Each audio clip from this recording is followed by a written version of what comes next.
আপনি আমাকে কথা বলতে দিবেন না, আমি কথা বলবো, আপনি গুলি করে মারবেন। আমাদের এদের অনেকের জন্মই হয় নাই, তখন আপনারা এখনো এদেরকে রাজাকার বলেন। আপনার লজ্জা করে না? আপনারা এই বাচ্চাগুলিকে এই কথাগুলি বলেন। এই আন্দোলনকে এভাবে প্রতিহত করাটা কি আপনার কাছে যৌক্তিক মনে হয় কিনা? কোন আন্দোলনকে?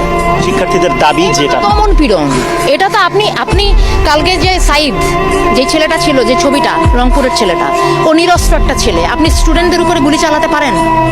আপনি ছাত্রদের উপরে, নিরস্ত্র ছাত্রদের উপরে কোনো অবস্থাতে আপনি গুলি চালাতে পারেন? এটার জবাব প্রশাসনকে দিতে হবে। বাংলাদেশের মানুষ এটা জানতে চায় যে আমরা একটা প্রাণের কথা বলবো, একটা দাবি তুলবো। আপনার সেটা পছন্দ না হতে পারে, আপনি বাহাস করেন আমার সাথে।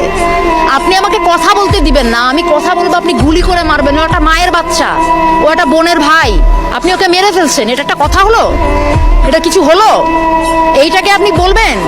এইটাকে আপনি স্বাধীনতা বলবেন? আমি কিভাবে আপনি কি এখানে আপনি এই প্রশ্ন তুলবেন যে রাজাকার নাকি কি?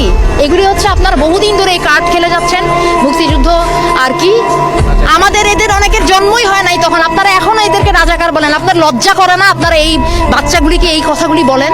আপনারা লজ্জা করে না যে কেন এই ছাত্র গোষ্ঠী এরকম একটা আশ্রম? আপনারা কোথায় কিছু একটা ন্যায্যতার, কিছু একটা অধিকারের কথা বললে আপনারা বলেন যে রাজাকার। আরে আশ্চর্য কথাবার্তা! আমার স্বাধীন দেশে আপনি আমাকে, আমি আমার ন্যায্য অধিকারের কথা বলবো, আপনি কথায় কথায় আমার মুখে ছুঁড়ে মারবেন রাজাকার, কথায় কথায় ছুঁড়ে মারবেন রাজাকার। এটা কি ফাইজলামি?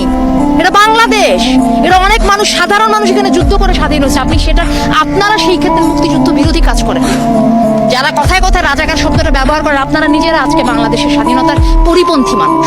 আপনারা চর্চা করেন, শিখে আসেন, এই বাচ্চাদের কাছে শিখে আসেন স্বাধীনতা যুদ্ধ কাকে বলে। ওরা করছে সংগ্রাম, ওরা রাস্তায়, এবং আপনারাও করেন আপনাদের জায়গায়। দোহাই লাগে, আপনারা আপনাদের কাজ করেন।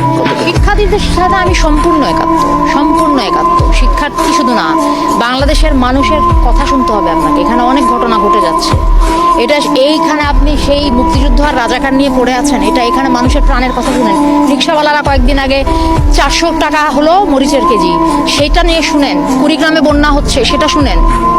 হ্যাঁ, মানুষ একটা মেডিকেল কলেজে গিয়ে দেখেন সাধারণ মানুষের একটা চিকিৎসা পেতে কি, আপনাদের একটা শ্রেণীর মাথা ব্যথা হলে তারা সিঙ্গাপুরে দৌড় দেয়, আর আমার দেশের মানুষ মানে ক্যান্সার হয়ে গেলেও বা যে বড় বড় চিকিৎসার পয়সা নাই, এরা করবে না চিকিৎসা। আপনি কি বলেন? এটাকে, এটা কি স্বর্গরাজ্য? এটা কি সত্যি তাই এরকম? এটা বাংলাদেশ? এইটাকে আপনি বলেন?